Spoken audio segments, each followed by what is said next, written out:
La data è verosimilmente quella del 14 di settembre, dico verosimilmente perché siamo ancora in attesa della data delle elezioni.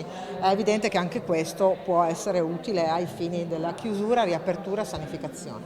La data ufficiale di riapertura delle scuole ancora non c'è, ma il Veneto è pronto a riaprire gli istituti secondo le nuove modalità anticontagio. Lo fa offrendo un manuale operativo per la ripartenza, suggerimenti e soluzioni pratiche da utilizzare in massima libertà e autonomia per tornare sui banchi in sicurezza. Avremo bisogno di un aumento generalizzato, soprattutto di collaboratori scolastici, perché tutte le scuole hanno la necessità di intensificare le attività di pulizia dei locali e di anche vigilanza dei ragazzi per il rispetto delle norme, di sicurezza.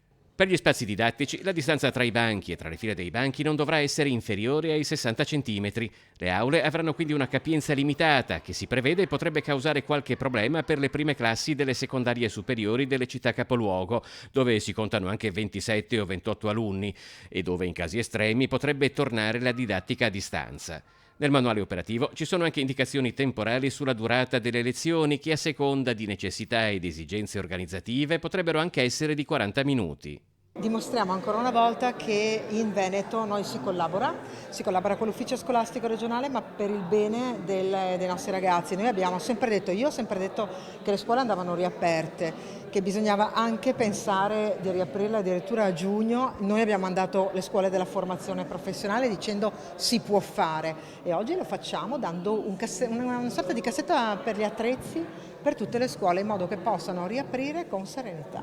Anche in Veneto però la scuola deve fare i conti con una forte presenza di precariato. Quest'anno ho visto che l'ufficio scolastico ha conferito circa 14.000 supplenze, quindi è un numero al quale dobbiamo più o meno aggiungere il numero dei pensionati che è oltre 3.000.